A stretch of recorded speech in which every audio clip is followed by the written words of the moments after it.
voit cette femme-là, ce bout de femme-là, avec son short et son débardeur, déployer le drapeau algérien. Il y avait des drapeaux algériens déjà qu'on voyait dans les gradins du stade de Barcelone.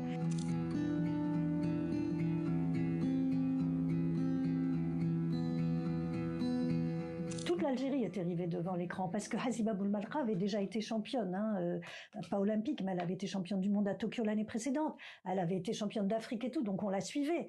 Et là, elle était à Barcelone, donc on ne pouvait pas rater ça, alors qu'il y avait eu une campagne des intégristes contre elle. On était inquiets quand même.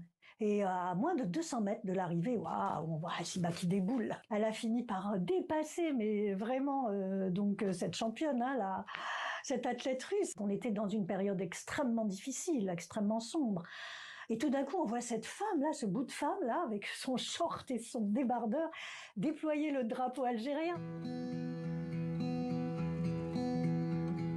Il y a eu les émeutes d'octobre 88, qui étaient des émeutes de la faim, qui ont commencé dans plusieurs villes, et qui ensuite se sont transformées en émeutes pour la démocratie.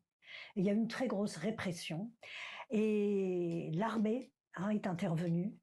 C'est là que les islamistes ont commencé à protester, et donc il y a eu les élections législatives. En décembre 91, le Front islamique du Salut emporte une victoire sans appel.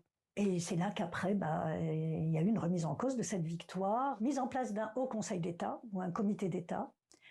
Et ces personnalités-là, à la fois du FLN et de l'armée, vont chercher un certain Mohamed Boudiaf, qui avait été un des héros de la guerre de libération nationale.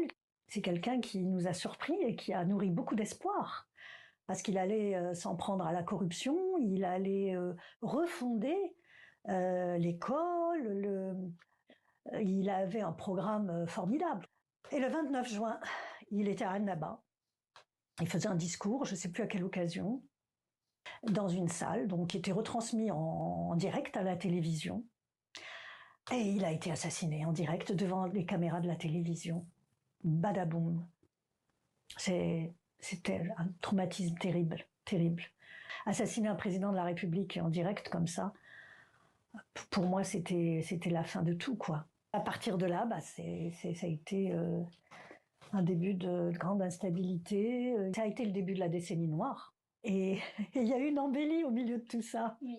Il y a eu une grande embellie. Elle leur a fait un bras d'honneur aux islamistes, etc. Voilà. Mais sur le moment, oui, elle a raison, c'est l'Algérie qui gagne.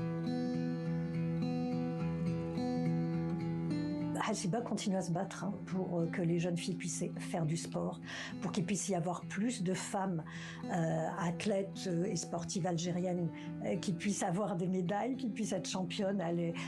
Je crois qu'elle n'a jamais arrêté de se battre et elle le dit.